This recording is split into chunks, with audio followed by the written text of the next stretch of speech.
Again, good afternoon. I'd like to welcome everybody to this pep talk. As a request, please mute yourself, but always show your video picture. Sign in your name, your Facebook account, or email address in the chat box. Please include the names of companions attending with you watching the Zoom.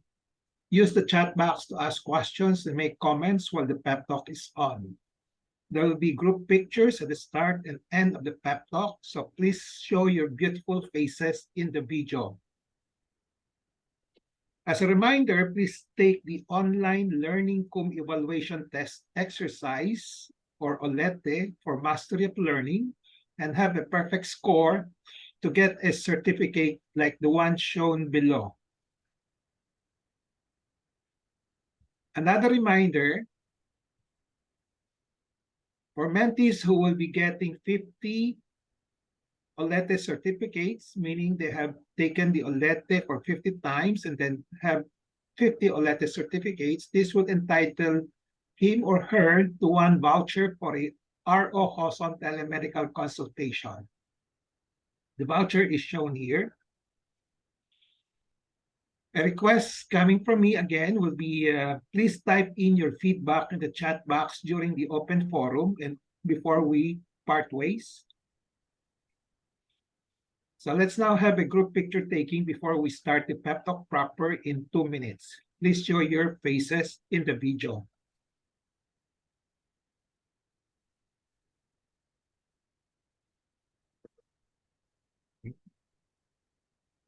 One, two, one, two, one, two, three.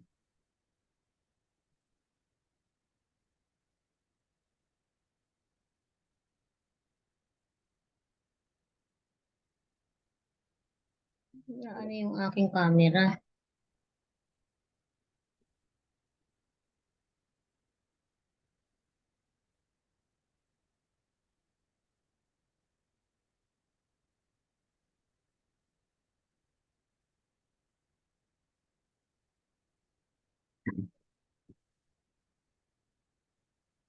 I have a patient empowerment program in which I like to empower the lay people or patients to take control in the management of their health. I started the pep talk on May 15, 2021. There are 3 courses in the pep talk. I completed the core course on October 9, 2021. So the content of the core courses are shown here. Patient Empowerment Program, Patient Management Process, Rights in Patient Empowerment, Staying Healthy and Contented. From October 23, 2021 onwards, I have been tackling health disorder and health issue courses. Samples of courses are shown here. This may take 3 years or longer depending on our enthusiasm and perseverance. My pep talk today is entitled Breast Self-Examination, a Health Habit to Cultivate. This pep talk is part of the promoting activities and requirements in the Breast Self-Exam Awards, which we took up last week. The empowerment objective is for the lay people to have an understanding of the importance of cultivating breast self-examination as a health habit in the light of high incidence of breast cancer. In the light of breast cancer being the most common cancer in the world, tandaan nyo, in the world na, and in the Philippines, all females with breasts should always be on guard for breast cancer development in order to catch it as early as possible and then consult and have it treated again as early as possible to avoid the high death rate in advanced stages of the cancer. Another reason why all females with breasts should always be on guard for breast cancer development is that up to now, we don't know its exact cause. Hindi pa natin alam ang exact na dahilan. Bakit nagkakaroon ng mga tao ng breast cancer? So there is really no effective and practical way of prevention. It can strike anybody, as no female is totally immune from it. It can strike anytime, we just don't know when. So how should Filipino females be on guard for breast cancer in order to catch it as early as possible? Currently, there are 3 ways: breast self-examination, breast specialist clinical examination done by a breast specialist, in imaging procedures such as mammography and ultrasound. So the question is, what should be the sequential order on guarding for breast cancer? Ano yung mauuna? So which one will comes first? So my suggestion is start with breast self-examination, then breast specialist clinical examination as indicated kung kailangan. Kung may nakitang something unusual on breast self-examination, then go to a breast specialist. Okay. Then after that, imaging procedures such as mammography and ultrasound can be done, but this will be decided by the breast specialist.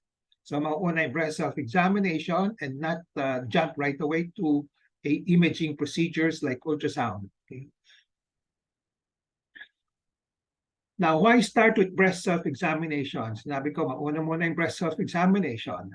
Huwag lulundag sa, magpupunta muna sa ultrasound or even the doctors. Okay, just do your breast self-examination first. So why start with BSE? Because you carry your breast. Dala-dala niyo yung suso ninyo all the time, day in, day out. You can easily examine your breast at any time, anywhere, kahit saan kayo. Okay, anytime, sa gabi, sa araw. Okay, breast self-examination costs nothing at all. Walang gastos yan. Okay, no medical expenses whatsoever. So, but it is very simple and can be mastered as long as you are committed. Dapat interesado kayo, no? And willing to learn how to protect yourself from breast cancer. Okay. So my advice, make BSE a health habit and cultivate that habit. That is, if you love yourself, gagawin niyo yan. No? If you want to be on guard against breast cancer, which is very common and we don't know the cause, we don't know kung tatamaan ho kayo o hindi. No? And if you want to avoid the suffering and death from breast cancer, so for these 3 reasons, you have to cultivate breast self-examination as a health habit.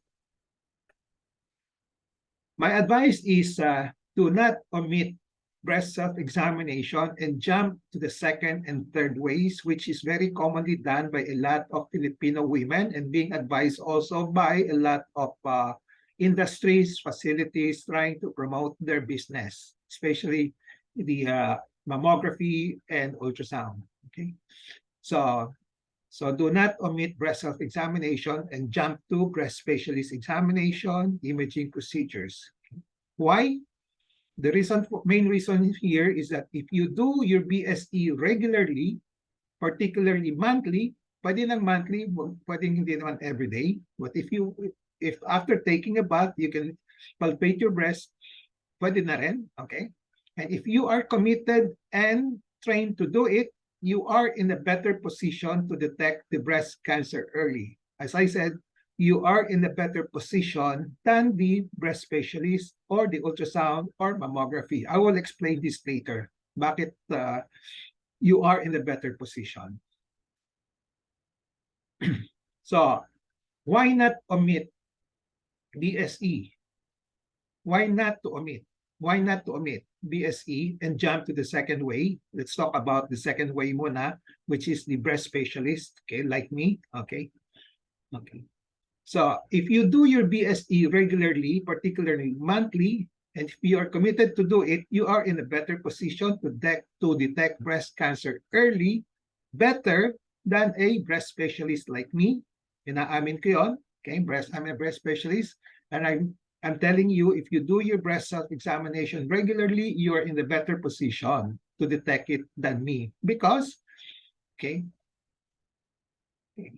because you are more familiar with the feel of your breast. Dala-dala kasi niyo yung suso niyo every day, every hour, every second. So kinakapa ninyo, and any abnormality there will be detected by you. Okay? Even kahit yung pinakamaliit na breast cancer, madidetect ninyo. Okay? So my advice is do not omit PSE. Okay? Just, mauuna yung BSE before you go to me or to a breast specialist. Another reason is that you have more opportunities to feel and palpate your breast daily, again and again, and once you note of anything unusual. So magagawa niyo pa ulit-ulit. When you go to a breast specialist for the first time, he will do it only once, or after that, baka after 1 week, 2 weeks, ganun na. Okay? So the breast specialist does not have this advantage of doing your breast self-examination daily. Importante yung daily exam to monitor the changes kung convinced pa tayo na talagang may cancer or not. The breast specialist may miss, he or she may miss the small abnormality. Kung masyadong maliit, madidetect ninyo, pero sa kanya, hindi niya nadidetect. Okay. Remember, a physician is not always 100% perfect or accurate. Physicians have also limitations. So he or she may miss the small abnormality if you don't point it to him. Kadalasan, pwede niyo sabihin, pag hindi niyo sinabi kung saan yung nakapa, sasabihin ng doktor, ng specialist, ay wala akong nakapa. And then after a while, ituturo ninyo, Dok, ito, nakapaho ko. Hindi, sasabihin, ay, oo nga, no? So there are instances like that. Okay. So a big reason why you should do regular BSE and not omit it, and just to rely on breast specialist examination, because you may be able to help tulungan yung breast specialist in detecting the small breast cancer. Kung may nakapa, kayo maliit na maliit, sabihin niyo sa breast specialist, eto nakapa ko, pwede ho pa examine. So this will help the breast specialist avoid missing one small breast cancer. Another reason is when you consult a breast specialist, he or she will always ask you initially whether you have felt a lump in your breast before he does inspection and palpation. Okay, but sad to say, maraming the breast specialist or a physician does not ask this question, but they should ask this question kung nasaan yung nakapa, kung may nakapa kayo, no? Bago niya examining kayo. Kasi you can guide the breast specialist on where to palpate the so-called lump that you palpated. And then if you consult a lump or a mass you palpated on the breast, again, he will or should always ask you where you palpated the lump. Usually, this is the ideal setup. The best specialist should ask you first, pag may complaint ka ng bukol, saan ho niyo nakapa? Okay? So then after that, kakapain niya, no? Hahanapin niya, aside from doing a complete examination of the breast. So this shows the importance of doing BSE and supplying the breast specialist with information from your breast self-examination to help, to assist him. Tulungan ho natin siya to make an accurate diagnosis. If there is an abnormal lump, another reason for not omitting breast self-examination and not going to the breast specialist right away, if there's an abnormal lump palpated by both you and the breast specialist, the latter meaning the doctor, the breast specialist will ask you for information on the changes that may occur from the initial detection to the time of consultation. Tatanong din kayo kung saan yung nakapa. Now, this information is very important to get to an accurate diagnosis. So makakatulong dun sa breast specialist to make an accurate diagnosis. Kaya importante yung breast self-examination natin. Another reason why you should not omit BSE, okay. As I said earlier, a breast specialist is a human being and has limitation.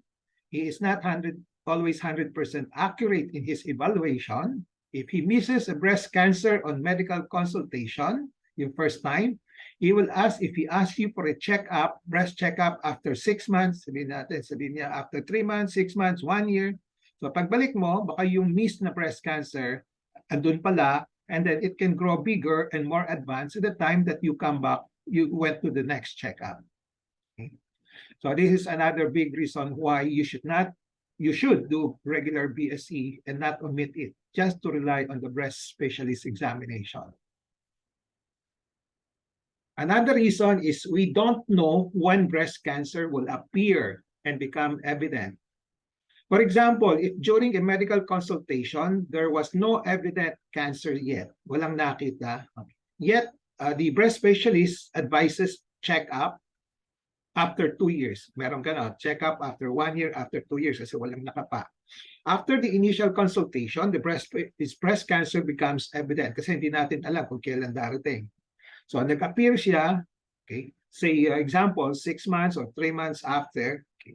So if you just rely on the breast specialist and not do the breast self-examination, the breast cancer can be bigger or more advanced at the time the next checkup will come. Let's say 1 year after or 2 years after sinabi niya, balik kayo, hindi niyo pinapansin because you don't do your breast self-examination, nagpunta niyo sa breast specialist, yon malaki na yon. So importante to do breast self-examination and not rely on the breast specialist. So to summarize, for this particular point, do regular BSE, do not omit and rely on the breast specialist. Your BSE will be of great importance. Number one, it can avoid missing a breast cancer by a breast specialist. It can assist in making him make a diagnosis of the breast disorder. Makakatulong yon. It can complement the breast specialist's objective of early detection. Makakatulong din sa early detection. And lastly, it can promote early detection of the breast cancer itself. By yourself, it can promote. Okay. So the second one, why not rely mainly on the imaging procedures like mammo, like ultrasound, PET scan, etc., other tests. Okay. So if you do your BSE regularly, particularly monthly, and if you are committed and trained to do so, you are in a better position, again, better position to detect the breast cancer early and without the frequent uncertain readings and undue false alarms of imaging procedures. There are a lot of incidents occurring when you do a lot of unnecessary ultrasound and mammography, kumisan uncertain readings, may mga hindi mga siguradong readings. That's why they call it BIRAD 0. Yung mga those who have experience with the ultrasound and mammography, there's a reading of BIRAD 0 uncertain. Yung iba naman may false alarm, BIRADS 5, BIRADS 4, yung pala BIRADS 3 pa lang. Okay. BSE, if done properly, will be able to catch a breast cancer as small as 1 centimeter, which is still in the early stage. Pag 1 centimeter yung bukol nyo, nasa early stage pa yon, which can be detected by breast self-examination. Although imaging procedure, in reality, it can, such as mammography and ultrasound, can catch breast cancer less than 1 centimeter. Kadalasan yung kamay lang makakakapa ng 1 centimeter at least. No? Pero pag mas maliit ng 1 centimeter, kadalasan hindi na makakapa. Okay? So although these imaging procedures can catch the cancer less yung mga dose less than 1 centimeter, but they carry, ang kapalit nun, they carry a lot of uncertain readings and false alarms, thereby causing undue anxiety and unwanted operations. Okay. So if you catch it 1 centimeter, the mammography catch it less than 1 centimeter, so strictly speaking, baka stage 0 yung sa mammography or ultrasound, but the difference is not good, is not malaki naman. 99% for 5-year survival rate for those less than 1 centimeter, and then for those stage 1, 98%. Okay. So the survival rates of stage 1, 1 centimeter or less, and stage 0, less than 1 centimeter, have little difference. Imaging procedures are not always 100% accurate. We have to remember that.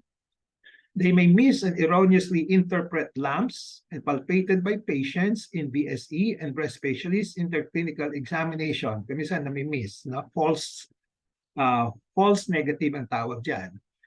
These have to be corrected by the breast specialist who will do the examination and correlated with the BSE findings with the data with information given by the patient, by the person herself. Kaya importante pa rin ang BSE findings. Okay. They may miss a breast cancer, yung mga imaging procedure. Okay. So false negative. So if the patient rely on imaging procedures, sinabi niyang false and sinabi niyang negative, and then the next schedule may mga recommendation, you repeat your ultrasound after 6 months, after 1 year, okay, 2 years, no? Then the missed breast cancer, it can be bigger or more advanced at the time of the next scheduled process. Okay. So if you do it, you do your breast self-examination without waiting for the second, with you scheduled imaging procedure 1 to 2 years after, you'll be able to catch the breast cancer earlier. Again, once reports of imaging procedures come in, ang ginagawa ng breast specialist, i-correlate niya yung findings with their physical examination findings and with the history. Again, pag may history of the patient, this means it comes from the BSE of the patient.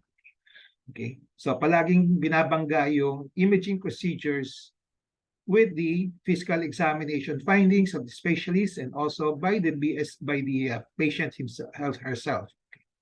The correlation of these 3 sets of data and information are important to come out with an accurate diagnosis. So you don't just rely on the diagnosis given by the ultrasound or mammography. So i-correlate, ibabangga pa rin dun sa nakakapa, mga findings ng breast specialist and also kung may nakakapa yung pasyente.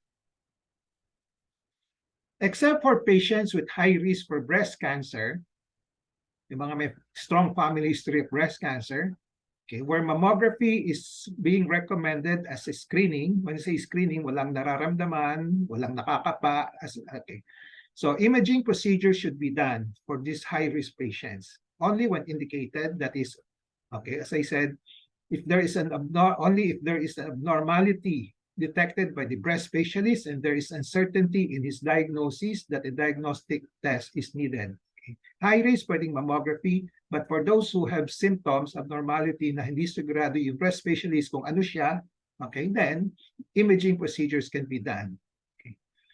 Okay. As I mentioned, okay, if you do it when there is something you have symptoms already, yung rate of false alarms readings is usually less than those imaging procedures done when you have no symptoms. You just do a lot of screening tests na check up, no? Mas maraming false alarms doon. So, to summarize this part of the topic, okay, not to omit BSE and jump to the second way, which is the imaging procedures. So do not rely on imaging procedures. It can avoid missing a breast cancer by the imaging procedures. If you do your regular BSE, it can assist in making an accurate diagnosis. It can complement the imaging procedures, your imaging procedure objective of early detection, and it can also promote early detection of breast cancer by yourself if you do your regular BSE. So to repeat, to summarize everything, why Filipinos females should be on guard for breast cancer development in order to catch it early. There are 3 ways: breast self-examination, breast specialist, and imaging procedures. But as I said, start with breast self-examination. Don't jump to breast specialist and imaging procedures right away without doing your breast self-examination. Now, why start with breast self-examination as a BSE and foremost strategy to be on guard against breast cancer? Because you carry your breast all the time, day in, day out, you can easily examine your breast at any time and anywhere. Breast self-examination costs nothing. It is simple and can be mastered as long as you are committed and willing to learn and protect yourself from breast cancer. As I said, if you love yourself, you want to be on guard against breast cancer, if you want to avoid the suffering and death from breast cancer, do your BSE, develop it as a health habit. Don't be afraid to do BSE. Do not let accuracy, worry of doing BSE deter you from doing BSE. Marami diyang mga babae sasabihin na, I don't do BSE because hindi ko alam kung paano gumawa. Usually, ang daming mali. Ganon. Tuturuan lang ho kayo. BSE can be learned. It can be mastered with no cost. What is needed is a commitment, discipline, and perseverance. Why a lot of women are afraid of doing BSE in the Philippines, one specific reason forwarded is that they are afraid to find something for some, particularly breast cancer. Medyo flimsy ang reason. This is unfounded and it's a detrimental attitude. You won't be able to detect breast cancer if that is your attitude. Okay. What is the solution there? We just have to educate the public, persuade them, and then kung mga may mindset na yon, we might have to do psychotherapy. Another reason forwarded is that the belief that touching or palpating the breast may cause breast cancer. This is a myth. That has arisen from the belief that trauma or a bump is a cause for breast cancer. Maraming naniniwala na pag nauntog yung breast ay magkakaroon ng breast cancer. Remember, a bump or a untog trauma on the breast does not cause breast cancer. Now, this is the reason why a lot of women are afraid to do BSE. Yung mga naniniwala sila na pag nabunggo, magkakaroon ng breast cancer. Okay. The background story behind this myth is that the painless and unnoticeable cancer has been there in the breast before the lump. Usually, mga breast cancer at the early stage, hindi masakit. Kaya hindi napapansin. Okay. So one day, when the bump occurs on the breast, nauntog, sage, no? So on the breast that contains the breast cancer, syempre reflex, hahawakan ng pasyente, yung tao, yung breast na tatamaan, na masakit. And then, while touching it, madi-discover yung, incidentally, madi-discover yung cancer. Okay? So yun, that will lead to the paniwala na yung bump is the one causing the breast cancer. So it is not true. A bump on the breast cancer or touching the breast or palpating the breast can cause breast cancer. So this is a myth that has to be corrected. So the solution there would be to educate the public and then to persuade them to do breast self-examination. Another reason why they don't want to do breast self-examination because they don't know how to do it. As I said, this is a superficial reason. Okay, so we just have to convince the lay people of the usefulness. So once they're convinced, we can teach them properly. Before going on how to do BSE, some essential pointers to remember. And all women should start developing a habit of doing BSE as early as age 20 as part of their preparedness program in detecting breast cancer in case one unfortunately develops in their bodies. Breast cancer is rare in this group. It starts coming out at the age of 30 to 40. So at the age of 20, pag inumpisa mo, parang may lead time ka of 10 years of trying to prepare for detection of breast cancer in case there'll be one developing. We're not saying that everybody will develop breast cancer, but at least prepared tayo. Okay. BSE consists of inspection. Inspection means looking at anything unusual on the breast, on the external of the breast, and palpating, meaning feeling the breast, touching the breast for an abnormal mass. In palpation, one has to differentiate lumpy breast from the real mass, which medically we call it dominant mass. Ito. Okay. A dominant mass is more or less a round or oval hump with a feel that is different from the surrounding tissues, normal breast tissues. So if there is a dominant mass palpated, automatically it becomes a red flag. Red flag means hindi naman siya automatically cancer, but it has to be investigated and to know what it is. Okay, so to magnify the illustration, usually yung breast tissue dito, humpy or lumpy yan. So kung minsan pag hindi kayo marunong kumapa, akala nyo yung isang hump yun mas prominent, sabihin nyo bukol yun. Hindi pala. Okay? So what we are looking for is the true lump, yung so-called dominant lump, nag-stand out, no? From the rest of the breast tissue. It can be one, it can be two, it can be located anywhere. Pwede dito, pwede sa baba. No? For menstruating women, it is usually advisable to do BSE a few days after the last day of the mens to avoid the hormonal swelling of the breast tissue during mens to be mistaken for a dominant mass. Just to avoid this baka makamalan na breast dominant mass. So do it 1 week, no, after the last day of your mens. Okay. Again, this is being advised. This is to avoid discomfort induced by palpating the breast, which is usually sensitive during the time of menstruation. For non-menstruating women, those who are menopause or who have undergone hysterectomy, natanggal na yung uterus nila, it is usually advisable to choose either the first day or the last day of the month, or kung gusto nyo, birthday ninyo, pwede rin, for doing a monthly breast self-examination. This is more to remember when to do it. Okay? So first day or last day of the month will be the easiest way to remember. The first goal of BSE is to look and feel for anything unusual. Kaya sabi ko, madali lang. Just look for anything unusual. You don't have to be a doctor. Basta usually pag nakita yung mas malaking isa, alam na niyo something unusual. So consult right away.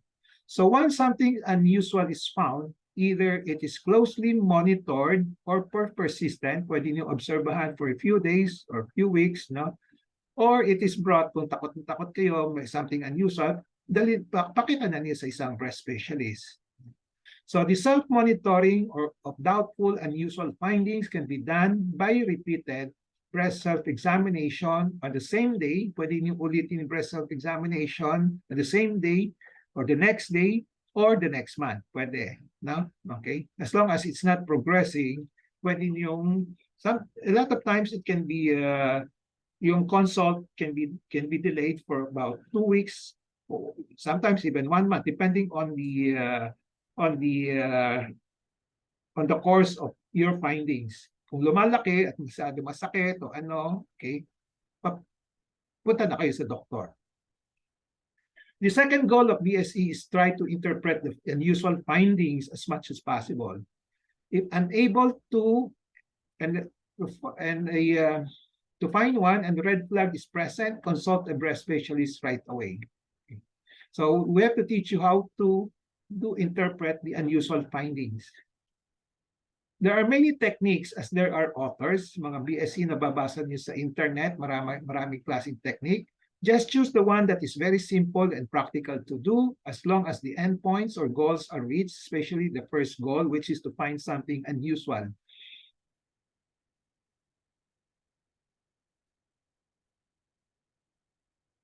Okay. So this is, I have a lot of videos in the internet. No? This is one of them, how to do breast self-examination. Okay. So another infographics in the internet. Okay. So visual inspection, you just look through a mirror, expose the upper body, and then in the standing position, face the mirror to view the entire chest. Yung sabay yung dalawa para ma-compare ninyo yung dalawang breast kung merong asymmetry, kung may konting changes in one side. Okay. And then with both arms raised on the head, you look for anything unusual through the mirror muna. Okay. With arms down also, you can try one technique is one position down, then up. Look for anything unusual through the mirror. And then look for changes. When you do the inspection, you look for changes in the contour. Parang ito, medyo nabingi, no? Okay. Okay. So look for any change in the contour such as bulbs, medyo tabingi, skin dimpling, may mga nipple retraction, okay, and flattening, okay. Hindi siya curved na. Again, another findings that you can have, hopefully it won't occur to you, you can have changes in the nipple areola, may mga sugat dyan, no? Okay, this is unusual. So this has to be seen by a breast specialist right away. Okay. So after the inspection, do the palpation, which is just feeling or touching the breast. So when you touch the breast, when you palpate the breast, make sure that your arms is raised up to your head. Okay. Then use the two to three fingers, use the flats, huwag yung tips of the fingers to palpate the breast. Do it gently but firmly and palpate the whole breast, okay, all the quadrants, okay, with your arm raised. You can palpate your breast one breast at a time. Okay. So feel for anything unusual and feel for possible presence of a dominant mass. Itong hahanapin ninyo. Pag lumpy lang, pag ganito lang, walang dominant mass, normal lang yan, no? Okay. So when you palpate, you cover the entire breast. You can divide your breast into 4 quadrants. Okay, 1, 2, 3, 4. Upper, inner, upper, lower. Okay, upper. I mean up. Yeah, inner, lower, inner, upper quadrant, and then dito naman outer, lower quadrant, outer, inner. Okay, or you can use the clock 1, 2, 3, 4, 5, 6, 7, 8, 9, 10, but cover the entire breast. Then after that, after palpating the armpit, okay, mamaya yung armpit, nakataas yung kamay, no? You gently squeeze the nipple for possible presence of discharge. Ito, parang ito, may discharge na medyo mapula. Ito, medyo dilaw. Mas maganda yung hindi pula. Okay. So pag may pula, alarming na siya. So you have to see a doctor. Kung itong yellowish or whitish, no, parang watery, you don't have to worry, but have it checked by a doctor. Usually, hormonal changes lang yan.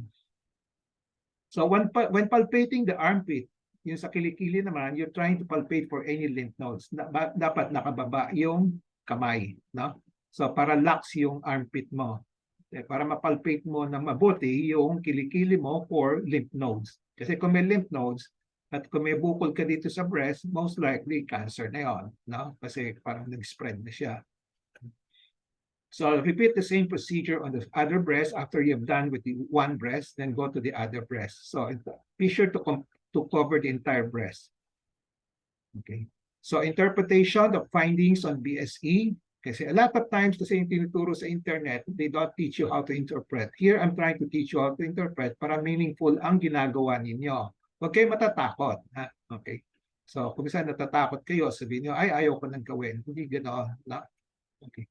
So if there is no dominant mass, walang dominant mass, okay, huwag kayo matakot. You just say it's normal or fibrocystic. Kahit na magko-complain kayo masakit, no? May masakit ng konti, pero walang dominant mass, usually fibrocystic.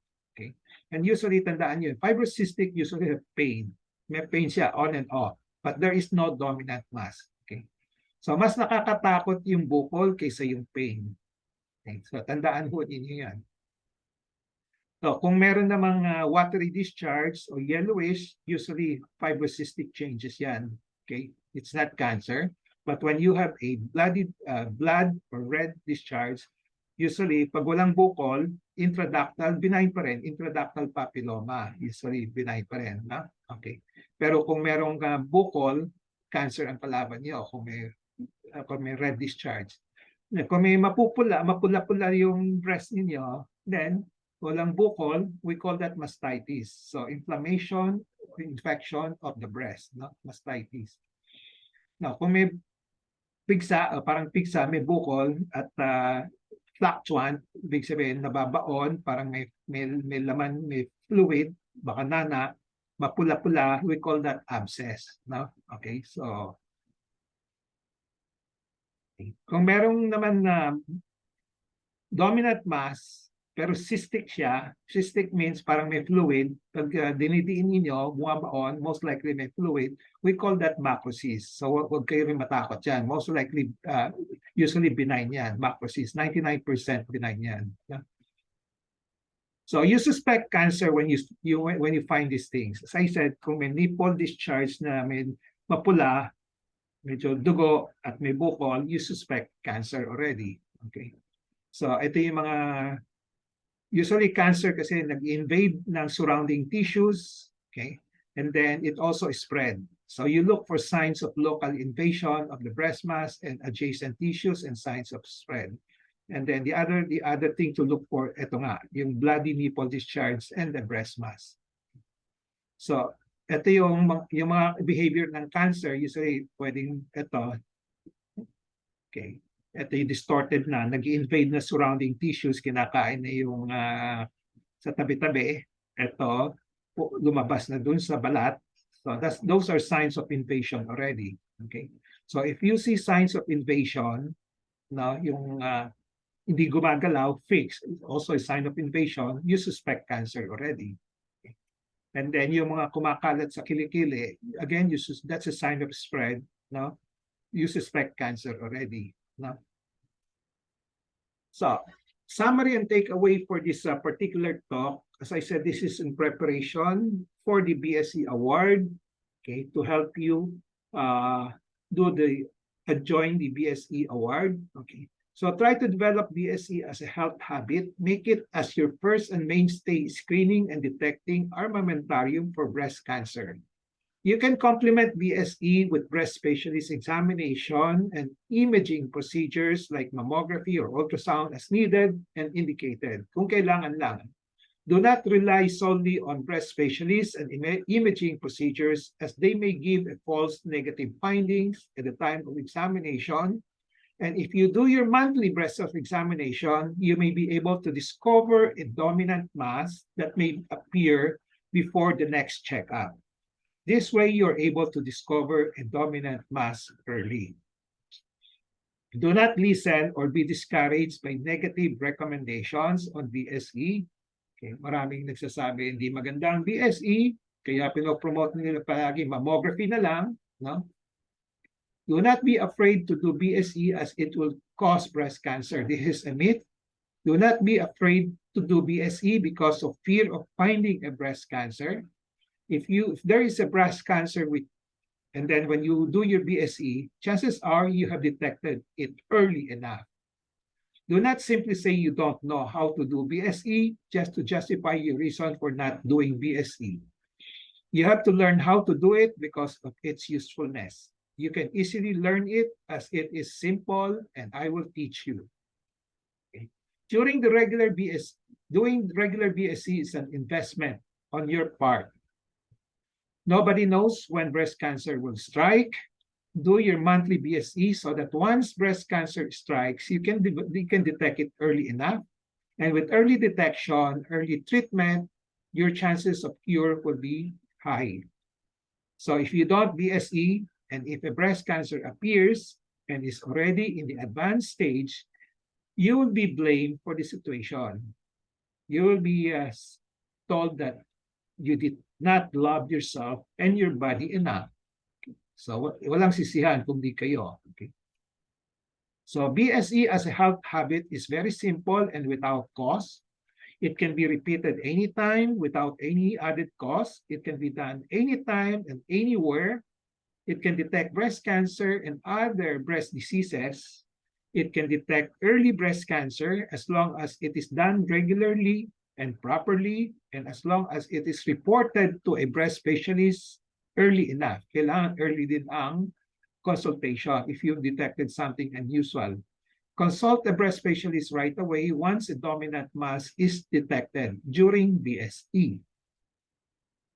Takeaway in relation to empowerment, be always in touch with reliable medical information on breast self-examination. Knowledge is power. It gives power.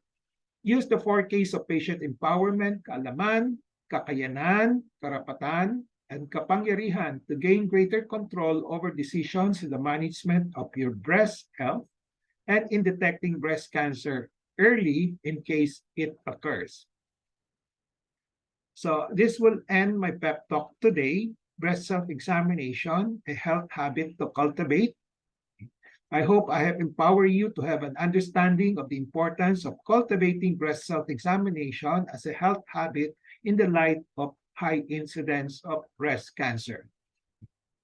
So before we go to the QA, as I said, this lecture is in preparation to the BSE award. Our deadline for that will be on February 7.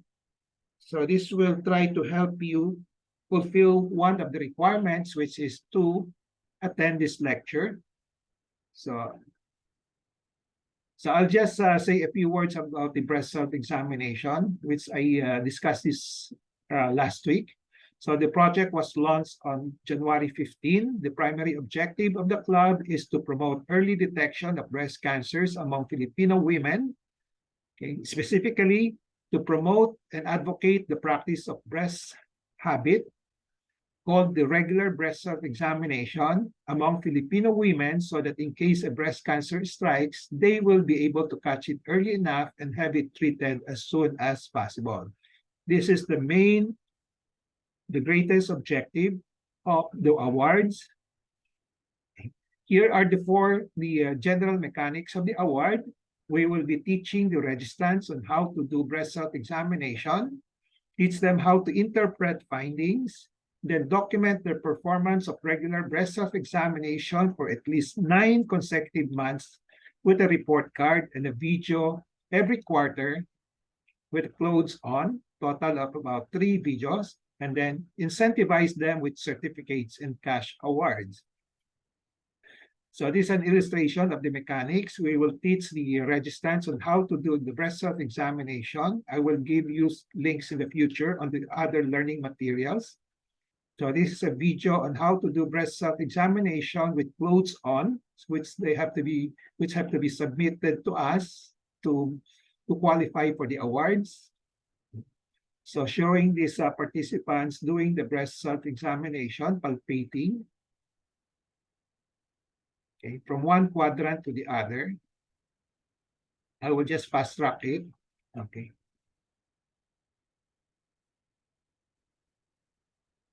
Then examining the nipple, then squeezing the nipple for discharge.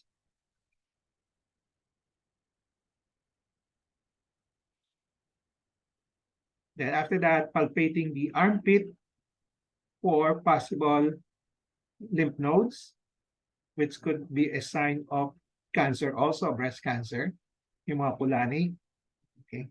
So after that, do the same procedure on the other breast, on the right breast. For this particular patient, participant, she started with the left, then she went to the right breast. So as I said, we will be teaching the registrants on how to do breast self-examination with all those links, videos, and then we also have this lecture, okay, which I've just completed. And then we will teach them how to interpret. Again, with this lecture, I have taught you how to interpret the findings. Okay. Then you have to document they have to document their performance of the regular breast self-examination from. So we will start February up to October or November if needed. Okay, 9 months. Okay, and then this is a sample of the report cards that they have to submit. There's a template for that. Okay. The coordinators and members doing the monthly breast self-examination for 9 months must submit a report card with videos of BSE with clothes on. So huwag kayong mahiya, nakadamit naman kayo. Okay. And then we will incentivize them with certificates like this, okay, that you are entitled. You're now certified as a breast self-examination practitioner and promoter who will help promote early detection of breast cancers among Filipino women. Okay. So the BSE coordinators will receive a minimum of 600. If kung meron siyang recruitment of 5 members, she will receive 1,000 pesos at the end of the program for this year. The BSE members, those recruited by the coordinators, will have 500 pesos each, okay, as long as they do the monthly BSE for at least 9 consecutive months. And then there will be ayuda for those with those who discovered a breast cancer while doing the BSE. So it must be in the stage 1 and stage 2. T1 means 1 less than 2 centimeters. T2 means less than 5 centimeters. Pag na-discover kung minalas at may tinamaan ng breast cancer, but when they are doing the breast self-examination through this program, we will give them 5,000 pesos award as ayuda. Now, this is for 2023. So eligibility for certificates and cash awards will be report card, videos, okay, at least 3 with clothes on, then perfect score on the OLETE, okay, a self-exam. So those interested can take the OLETE for this talk. If they pass the OLETE, at least they have fulfilled one of the requirements already. The awarding will be either October 2023 or December 3 during the 36 Cancer Crusaders Club annual Christmas get-together. Okay. So my parting tips on breast self-examination and awards: do regular monthly breast self-examination. It is the best strategy against breast cancer. It is simple, practical, walang gastos, no cost for early detection, and can save life against breast cancer. So for this award, you can have incentives of cash awards. So look and palpate for anything unusual on the breast. If there is anything unusual that is found, consult a breast specialist right away. So join us. If you love your relative, you love yourself and your relatives, you consider your relatives, you want to save them from the risk of having late detection of breast cancer, try to invite them to join this breast self-exam awards. The deadline for submission for the names will be on February 7, 2023. Okay. So because of this February 4 na ngayon, February 7 is 3 days from now. That's why I decided to have this lecture in preparation for the deadline. Again, the objectives of the award will be to promote, advocate the practice of a health habit called regular breast self-examination among Filipino women, so that in case a breast cancer strikes, they will be able to catch it early and have it treated as soon as possible. So before we go to the QA reminder, please take the online examination. As I said, pass this OLETE. You will be fulfilling one of the requirements for the breast self-exam awards already. Okay, you don't have to take it again within the year. Then 50 OLETE certificates will entitle one to a voucher for pre-RO medical consultation. We're now on our 83 sessions. I guess a lot of you have already gotten 50 OLETE certificates, which we have given out voucher already for those who have passed the 50, the number of 50. And then feedback to this pep talk, please type in your feedback in the chat box during the open forum. Okay. Let's now have a group picture taking before we go for the question and answer. Okay. Please show your face before I click on the print screen. Everybody ready? One, two, three.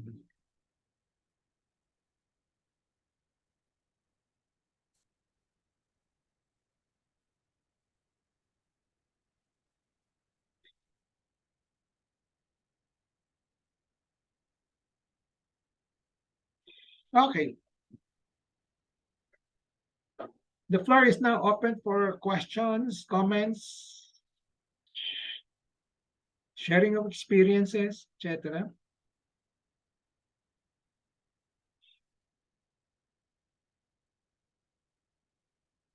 Okay. Any questions?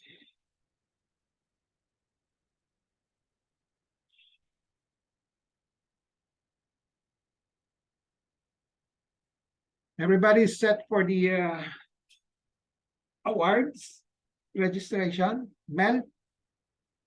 Repeat performance ba, Mel? Mel Cabrera? Hi, Doc. Hi, Mel.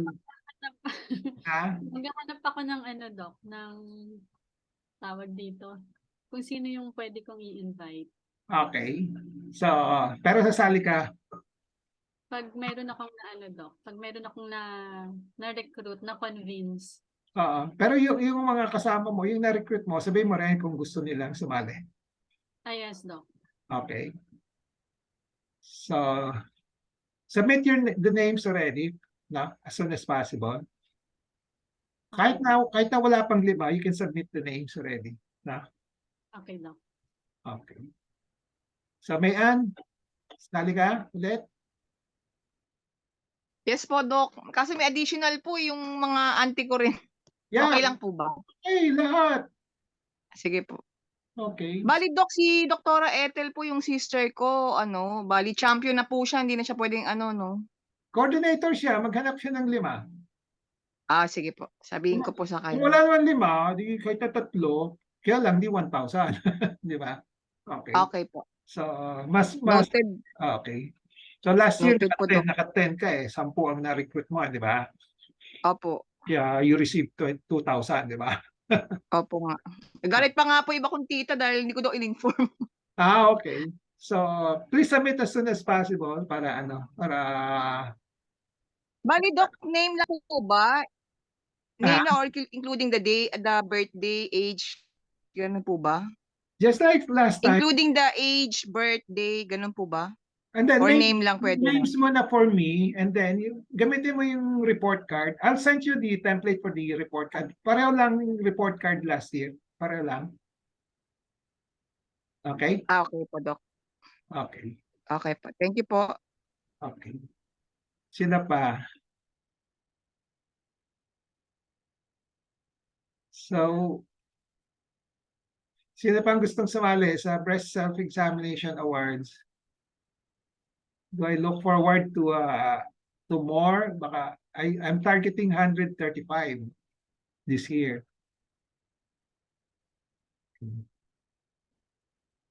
So, okay. Ruth, si Ruth, andyan si Ruth. I saw the face of Ruth. Ruth, pwede kang sumali, Ruth.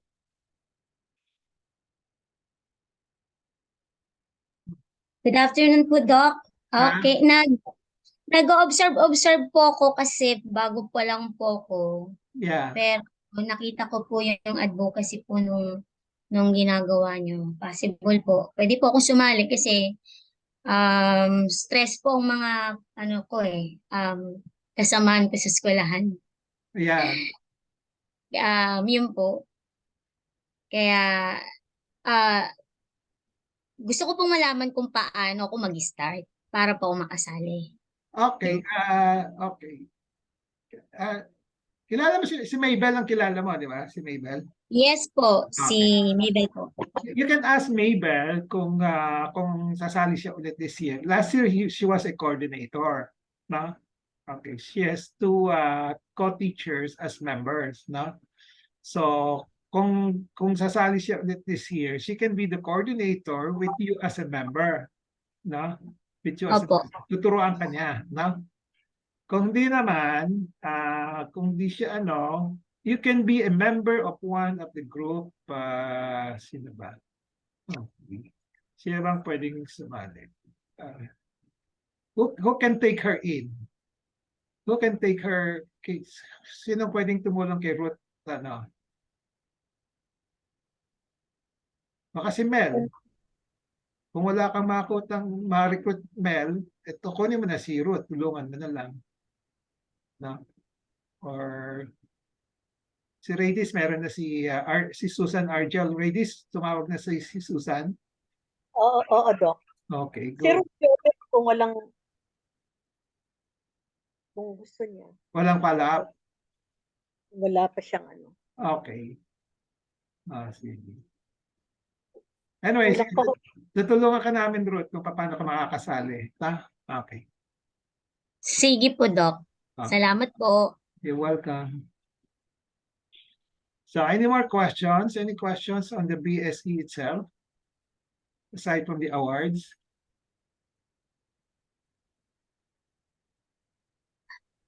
Doc, tanong ko lang po, Sure. if in case po na mag-start ako recruit, yung nakita ko pong monitoring, kasi sa amin monitoring din po ang tawag doon. Ganun po yung gagawin? Hindi, pag let's say may ikaw, okay, yung 5 i-recruit mo, they should be doing their monthly breast self-examination.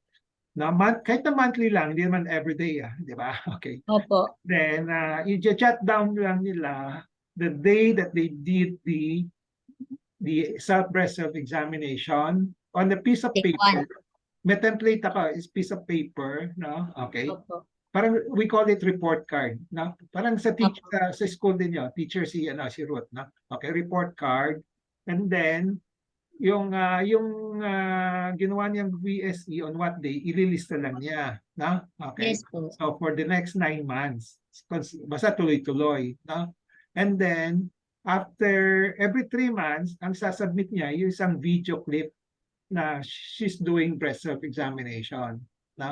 Okay. Para may ebidensya lang tayo na ginawa niya kahit na paano, di ba?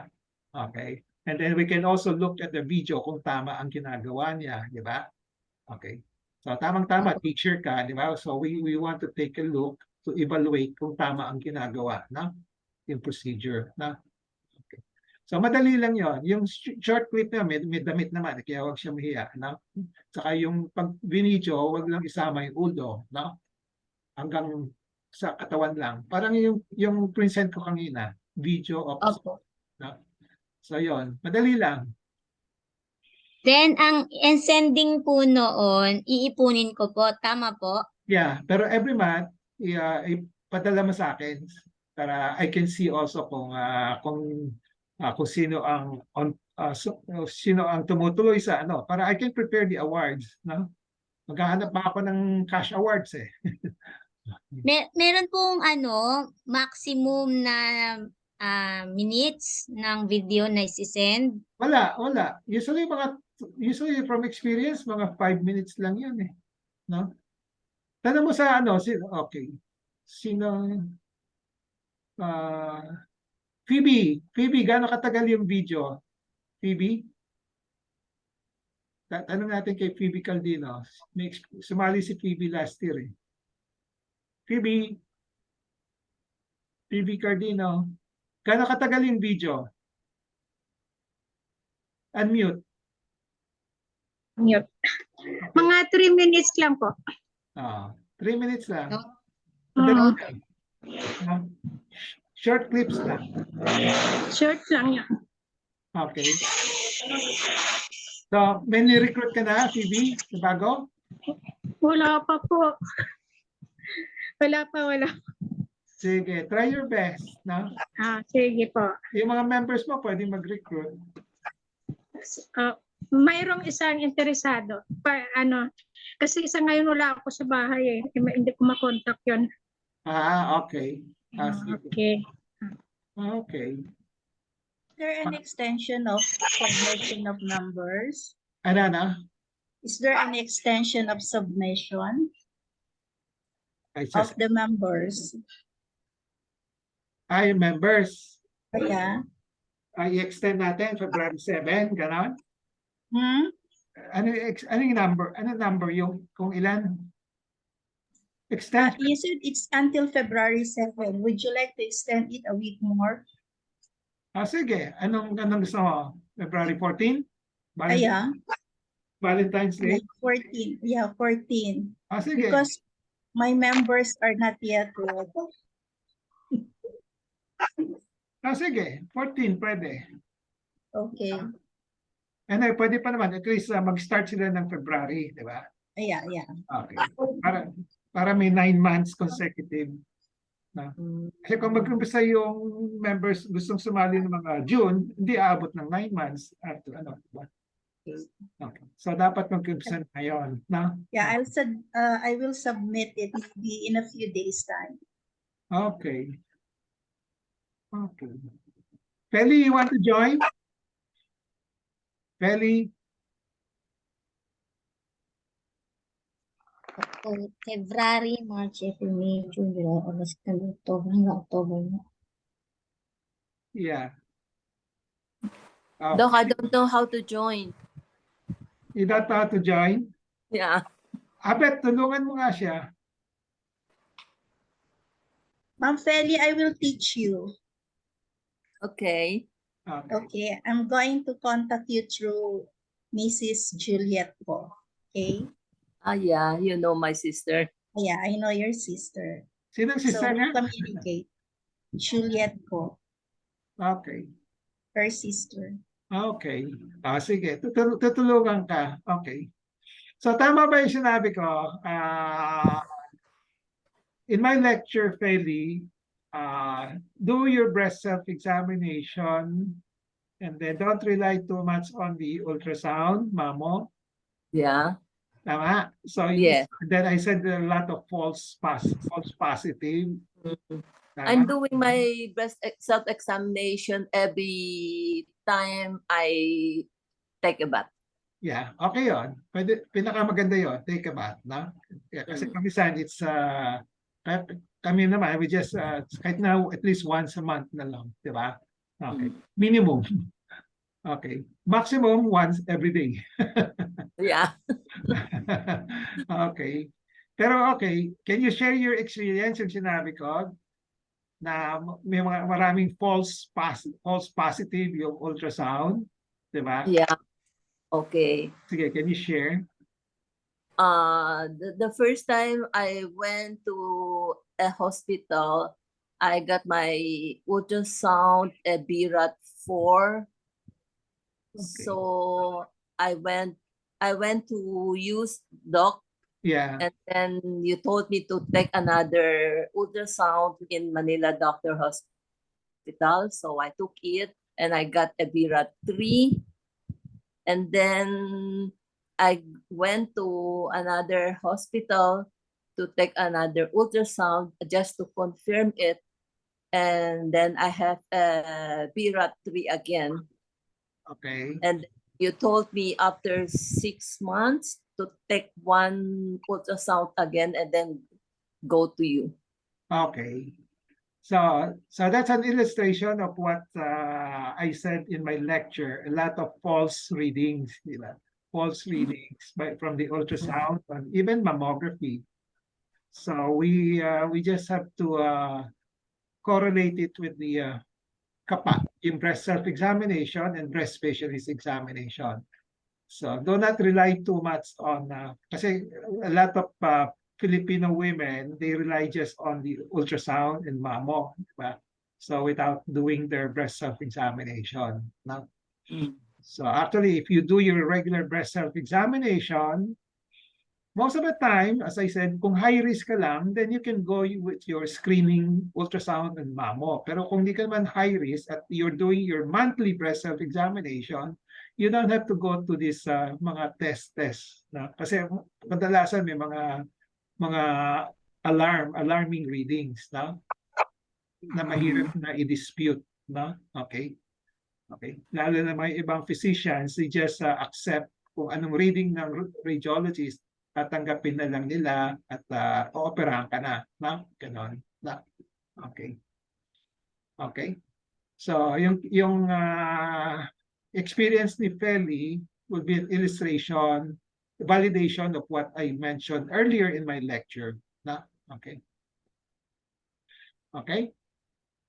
Any more comments? Doc, Ruth po ulit. Okay, Ruth. Yeah, sure. Yung ano ko, yung mammogram ko at yung ultrasound ko. Okay. As I read it, parang parehong-pareho po talaga siya. Parang, possible po ba na pareho po talaga yung yung result, yung content, as in, parang copy-paste. Kasi medyo na-alarm po ako dun sa sinabi niyo po ngayon. Tama po ba? I copy-paste. Okay. Naintindihan na kita kasi because yung report mo, kinombine na niya. Di ba? Usually pag, okay, ganun yun ha. Ang experience ko, pag nagmamo ka, hindi nila ma-predict, they cannot make a conclusion kung ano, they put it by red 0. By red 0 means needing additional test. No? Ngayon, when you say needing additional test, they usually want you to do ultrasound para ma-complement, ma-supplement, complement yung dalawa. No? So yun sa'yo, meron kang ultrasound, meron kang mammo. No? So kinambine na nila yung dalawa, no? To make a reading. Kaya ang reading sa iyo is by RADS 4. Ano ba? Opo, by RADS. So hindi naman Quality control lang yung mga reporting yan. Kaya importante yung quality control ng mga hospital, no? Which ako as a clinician, I will help you. Kasi kadalasan kasi ang heading dun sa kaya ka nalilito, yung heading dun sa report mo, mammography. Tama? Yes po. And then sa loob, doon ay kasama na yung ultrasound. Di ba? Opo. Okay? So, ideally, dapat merong separate reading yung ultrasound. Pero kinombine na nila. Okay? Kinombine na Okay. nila. Na? Okay? So, there are hospitals, facilities who will require you to have both.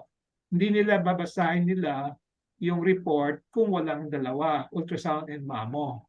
Pero sa akin, actually, they can stand alone. Okay? So, kung mammo, dapat may conclusion kasi it's a diagnostic test. Kung ultrasound, dapat may conclusion din. So they usually, from my experience, kadalasan, yung mammo, hindi nila masabi. But alam na natin, a lot of times, the hospitals are always telling us, magmamo kayo, mamo kayo, mamo kayo, every year, every 2 years, di ba? Okay? Pero kadalasan, sasabihin nila, Byred zero. Ano pa yung ano, di ba? Ano pa yung usefulness of the mammo? So nowadays, kino-combine na nito, kaya napapamahal ho kayo, no? Mammo and ultrasound. It always comes in combination. May mga centers na ayaw pumayag na mammo lang i-request mo or ultrasound. Sabi niya, dapat dalawa. No? May mga centers ganon. Okay? One day lang din ko po yung ginawa eh. Kaya nga, one day, dapat, kaya nga kinombine na nila, yung heading lang ang mali. Sabi nila, dapat sabihin nila na ano, hindi naman talagang mali, na, but you just, you have to understand how they did it na lang. Na? Okay. So, kasi you're looking for a ultrasound report, tama? Ultrasound report. Kasi dalawang papel to eh. Yung heading niya is mammography and then yung isa ultrasound report. Pero yun nga po, yung content ng ano is parang sinabi ko nga i-copy paste. Parang yun nga po yung pagkakaano ko. Well, in fact, magkaiba ng physician or ang ang pumirma. Yung po lang din, syempre first time ko po, kaya po medyo na Kaya nga. na-anxious. I can understand your situation, no? Kasi I'm also in hospital may experience ako sa hospital administration, mga quality, Yes. no? So a lot of them needs quality control, no? So dapat kung mammography, dapat yung report is anong mammography. Yes, dapat po. May addendum lang na correlated with ultrasound finding, yung ganon. No? And then yung ultrasound, dapat may separate report din. Na? Tama po. So, ganon. Pero ako naman, as a breast clinician, breast specialist, lahat overall, in-evaluate ka na. No? So, I look at all the shortcomings ng hospital, mga radiologists, no? Ganon. Parang kay Feli, binasahan na siyang 4, no? Ako, as a breast specialist, in-examine ko siya, I decided na huwag ka maniwala muna, no? So, pa-repeat natin, no? Okay. So, true enough, na-repeat namin, iba na may results. We did it in another institution, no? Ibang hospital, no? So, quality control ko minsan, importante rito. Okay? Okay po. Okay? So anyway, magkikita naman tayo sa Tuesday. I-explain ko pa ulit ng Sige po. Okay. Any more questions before we call it a day? It's 3:19. Okay. No questions in the chat box, Abet? Last na po, Doc, minimum of ilan pong pwedeng i-recruit? Minimum and maximum. Minimum po, syempre. May maximum po. Walang minimum. Okay. Sige. As Okay. as many as you want if you can recruit, no? Okay. Yes po. Sige po. You just have to tell me. I have to be ready with the money. Opo, opo, opo. Okay. Okay. Okay. Any more? I-remind mo rin si Maybell kung ano siya. Sige po, Doc. So if there are no more questions, we'll call it a day. So we'll see each other next.